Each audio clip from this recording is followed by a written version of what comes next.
नमस्कार साथियों, स्वागत है सभी का केडी ऑनलाइन क्लासेज के यूट्यूब चैनल पर।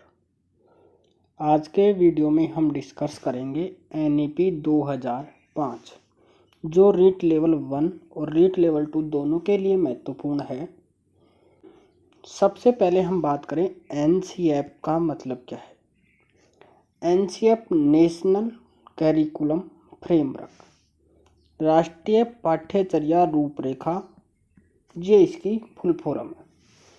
कैरिकुलम शब्द का अर्थ देखें तो कैरिकुलम शब्द लैटिन भाषा के शब्द क्यूरे से आया है। किस शब्द से उत्पत्ति हुई है? क्यूरे शब्द से उत्पत्ति हुई है, जिसका अर्थ होता है रेस कोर्स, यानी दौड़ का पथ या मैदान। रेस कोर्स का मतलब क्या है? दौड़ का पथ या दौड़ का मैदान, जो क्यूरे शब्द से उत्पत्ति हुई है। किस शब्द की? कैरिकुलम शब्द की। बालक अपने उद्देश्यों की प्राप्ति के लिए वर्ष भर पथ पर दौड़ता है, उसे पाठ्यचर्या कहते हैं।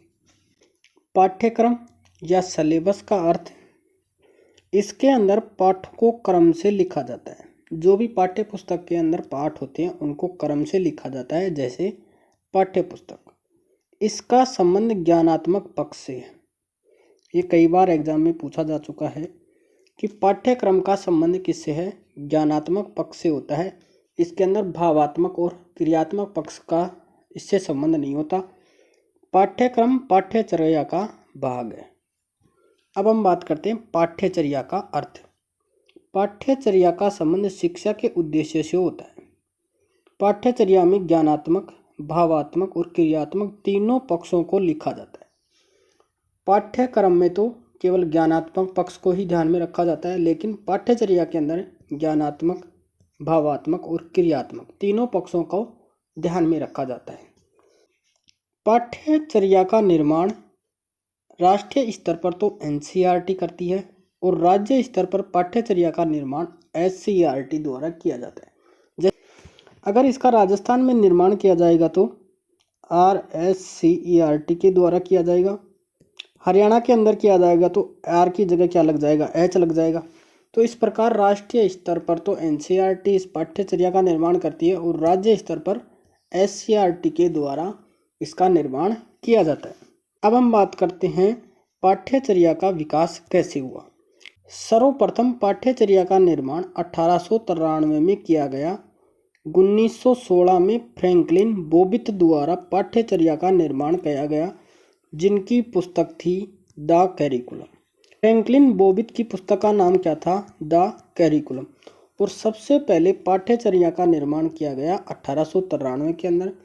उसके बाद में जो पाठ्यचर्या का निर्माण किया गया वो किया गया 1916 में फ्रैंकलिन बोबित के द्वारा, जिसकी पुस्तक का नाम था द कैरिकुलम। अब हम बात करते हैं भारत में पाठ्यचर्या का निर्माण। भारत में पाठ्यचर्या निर्माण के दस्तावेज। प्रथम दस्तावेज 1975 के अंदर, क्योंकि प्रथम शिक्षा नीति ही कब बनी थी? 1968 के अंदर। जो प्रथम दस्तावेज था उसका नाम क्या था? 10 वर्षीय स्कूल शिक्षा की पाठ्यचर्या एक रूपरेखा, ये इसका नाम था। पहली बार राष्ट्रीय स्तर पर पाठ्यचर्या का निर्माण किया गया, लेकिन इसे राष्ट्रीय पाठ्यचर्या का दर्जा नहीं दिया गया। इसके पीछे कारण क्या था? कि क्योंकि उस समय शिक्षा राज्य सूची का विषय था। राष्ट्रीय स्तर का महत्व क्यों नहीं मिला? क्योंकि उस वक्त ये राज्य सूची का विषय था। द्वितीय दस्तावेज ये बना 1988 के अंदर। इसे राष्ट्रीय पाठ्यचर्या कहा गया, यानी एनसीएफ कहा गया। यह पाठ्यचर्या प्राथमिक व माध्यमिक शिक्षा के लिए बनाई गई। जो द्वितीय दस्तावेज बनाया गया, जिसे क्या नाम दिया गया? एनसीएफ, ये प्राथमिक और माध्यमिक शिक्षा के लिए तैयार किया गया। जो तीसरा दस्तावेज था ये बना अटल बिहारी वाजपेयी के सरकार में और इसे नाम दिया गया NCF, national curriculum framework, school शिक्षा कहा गया। चतुर्थ दस्तावेज इसे कहा गया एनसीएफ। इसे क्या कहा गया? एनसीएफ। ये बना मनमोहन सरकार के अंदर 2005 में। जो पंचम दस्तावेज है ये बना 2023 के अंदर। यह नवीन पाठ्यचर्या का दस्तावेज है। जो नवीन पाठ्यचर्या है उसका दस्तावेज कौन सा है? पंचम दस्तावेज 2023। पंचम दस्तावेज 2023। यह नवीनतम पाठ्यचर्या का दस्तावेज है। जो 2023 का दस्तावेज है वो नवीन पाठ्यचर्या का दस्तावेज है, क्योंकि इसके लिए NEP 2020 आ चुकी है। पूर्व शिक्षा व स्कूल शिक्षा के लिए 2 पाठ्यचर्याओं का निर्माण किया जाएगा। 2 पाठ्यचर्याओं का निर्माण किया जाएगा। कौन कौन सी? NCF-FS और NCF-SE। जैसे PP प्री प्राइमरी में कक्षा 1-2 के लिए तो बनाया जाएगा NCF-FS फाउंडेशन स्टेज 2022 में बनाया गया, और कक्षा 3 से 12 के लिए बनाया जाएगा NCF-SE स्कूल एजुकेशन 2023। जब ये दोनों पाठ्यक्रम निर्माण किए जाएंगे तो इसके लिए समिति बनाई गई, राष्ट्रीय संचालन समिति, जिसका गठन होता है 21/9/2021 को। इसमें कई बार राष्ट्रीय संचालन समिति नाम न देकर इंग्लिश में नाम दे दिया जाता है। नेशनल स्टीयरिंग कमेटी के द्वारा ये पाठ्यक्रम बनाए जाएंगे। जो नेशनल स्टीयरिंग कमेटी है उसके अंदर टोटल 12 सदस्य होंगे, जिसमें 1 अध्यक्ष होगा और 11 सदस्य होंगे। तो इसका अध्यक्ष बनाया गया कृष्णस्वामी कस्तूरीरंगन को। उपरोक्त पाठ्यचर्याओं के लिए 25 राष्ट्रीय फोकस समूह बनाए जाएंगे। अब हम बात करते हैं NCF 2005 की। NCERT द्वारा कार्यकारिणी समिति की 14 से 19 जुलाई 2004 को एक बैठक आयोजित की गई। NCERT द्वारा कार्यकारिणी समिति की 14 जुलाई से 19 जुलाई 2004 तक एक बैठक आयोजित की गई, जिसका उद्देश्य था कि 2000 के अंदर जो NCF आया था उसकी समीक्षा करना। 2000 के अंदर जो NCF आया था अटल बिहारी वाजपेयी के टाइम में, उसकी समीक्षा करना। उसकी समीक्षा करने के पीछे आधार क्या था कि बोझ रहित शिक्षा पर आधारित यशपाल समिति 1993 की रिपोर्ट, उसके अंदर कहा गया था कि बिना बोझ के शिक्षा। उस समिति की रिपोर्ट के आधार पर NCF 2000 की समीक्षा की गई। इसका परिणाम क्या निकला कि नवीन NCF का निर्माण किया जाए। जो नवीन NCF का निर्माण करेगी उसके लिए राष्ट्रीय संचालन समिति, नेशनल स्टीयरिंग समिति का गठन किया गया, जिसके अंदर कुल 38 सदस्य थे। कितने सदस्य थे? 38।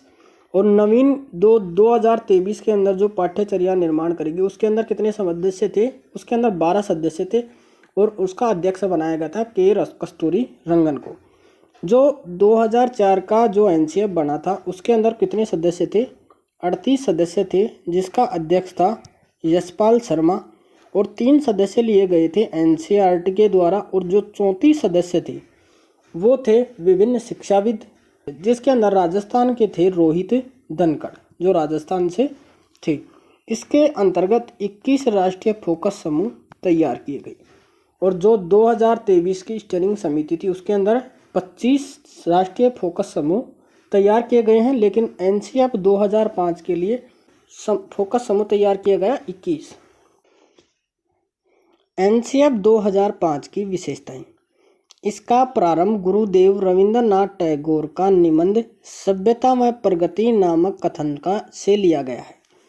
ये निबंध का नाम पूछा जा चुका है कि NCF 2005 किससे लिया गया है। ये रविंद्रनाथ टैगोर के निबंध सभ्यता व प्रगति से लिया गया है, जिसकी लाइन है सृजनात्मकता एवं उदार आनंद बचपन की कुंजी है। NCF 2005 में सर्वाधिक बल दिया गया है, सृजनात्मक पर सर्वाधिक बल दिया गया है। NCF 2005 में छात्र शिक्षक अनुपात बताया गया है 30:1 होना चाहिए। बाल केंद्रित शिक्षण पर बल दिया गया है, ना कि शिक्षक केंद्र पर बल दिया गया है। जो शिक्षण है वो बाल केंद्रित होना चाहिए, ना कि शिक्षक केंद्रित होना चाहिए। शिक्षक की भूमिका सुविधादाता फैसिलिटेटर के रूप में होनी चाहिए, और प्रतिदिन 45 मिनट चिंतन पर बल देना चाहिए, या प्रतिदिन 45 मिनट चिंतन करवाना चाहिए, तथा महीने में 1 दिन चिंतन के लिए होना चाहिए। गृह कार्य कक्षा 1 व 2 के लिए कोई गृह कार्य नहीं दिया जाए। कक्षा 3 से 5 के लिए प्रति सप्ताह 2 या 3 घंटे का गृह कार्य हो। कक्षा 6 से 8 के लिए प्रतिदिन 1 घंटे का गृह कार्य हो, और कक्षा 9 से 12 के लिए प्रतिदिन 2 घंटे का गृह कार्य दिया जाए। जो कक्षा 1 व 2 के लिए कोई भी गृह कार्य नहीं दिया जाए। कक्षा 3 से 5 के लिए प्रति सप्ताह, इस लाइन को ध्यान रखनी है, प्रति सप्ताह 2 से 3 घंटे। कक्षा 6 के 8 से लिए 1 घंटे। 9 से 12 के लिए प्रतिदिन 2 घंटे गृह कार्य दिया जाए। एनसीएफ के सिद्धांत और अध्यायों की संख्या 5 है। सिद्धांत भी 5 है और अध्याय भी कितने हैं? 5। तो सबसे पहले हम बात करते हैं एनसीएफ के सिद्धांत। कक्ष के ज्ञान को बाहरी जीवन से जोड़ना, रटन प्रणाली से शिक्षण मुक्त हो, यानी गागरोनी तोता नहीं बनाना, उसे रटंत विद्या नहीं करवानी, उसके अंदर सृजनात्मकता लानी है। परीक्षा प्रणाली में लचीलापन बनाना और कक्ष को गतिविधियों से जोड़ना। बालक का चहुमुखी विकास करना, पाठ्यक्रम में राष्ट्रीय चिंताओं को शामिल करना। ये इसके सिद्धांत थे। अब हम अध्यायों की बात करें तो एनसीएफ 2005 के अध्याय, पहला अध्याय है परिप्रेक्ष्य। इस अध्याय में यह बताया गया कि पाठ्यचर्या के बोझ को कम करना, यानी पाठ्यचर्या का जो बोझ है, जो बस्ते का बोझ है, उसको कम कैसे किया जाए और बच्चे को गुणात्मक शिक्षा देकर अच्छा नागरिक कैसे बनाया जाए, ये अध्याय 1 में कहा गया है। अब हम बात करते हैं अध्याय 2 की। अध्याय 2 सीखना व ज्ञान, लर्निंग एंड नॉलेज। बच्चे की सोच, जिज्ञासा और प्रश्नों को पाठ्यचर्या में जोड़ना। जो बच्चे की सोच है, उसकी जो जिज्ञासाएं हैं और उसके जो प्रश्न है, उसको पाठ्यक्रम में जोड़ा जाए और बच्चे की सहभागिता को बढ़ाया जाए। जैसे अवलोकन करना, खोज करना, विचार विमर्श करना, इनको पाठ्यचर्या के अंदर जोड़ा जाए। अब हम बात करते हैं अध्याय 3। अध्याय 3 इम्पोर्टेंट है, पाठ्यचर्या का क्षेत्र व आकलन। 2 भाग हैं इसके, प्रमुख क्षेत्र और गौण क्षेत्र। प्रमुख क्षेत्र के अंदर उसे भाषा, सामान्य विज्ञान, गणित और सामाजिक विषय के बारे में बताया जाए। गौण क्षेत्र है काम, कला, शांति, स्वास्थ्य एवं शारीरिक शिक्षा, अधिगम और आवास के बारे में बताया जाए। सबसे पहले हम बात करें भाषा। भाषा त्रिसूत्रीय भाषा को अपनाया गया है, मातृभाषा, राष्ट्रीय भाषा और विदेशी भाषा। भाषा क्षमता का विकास करना, जैसे लिखना, बोलना, पढ़ना और सुनना, इनका विकास करना। सामान्य विज्ञान, खोज करने की प्रवृत्ति का विकास करना। पर्यावरण की चिंताओं के प्रति जागरूक बनाना। वायु प्रदूषण, जल प्रदूषण, इनके बारे में जागरूक करना। आगे हम बात करें गणित। बालक का गणितीयकरण करना, जैसे तर्क, चिंतन व समस्या समाधान करने की शक्तियों का विकास करना। सामाजिक विज्ञान, बालक का सामाजिकरण करना, बालक को समाज का सक्रिय नागरिक बनाना। बालक में सकारात्मक दृष्टिकोण का विकास करना।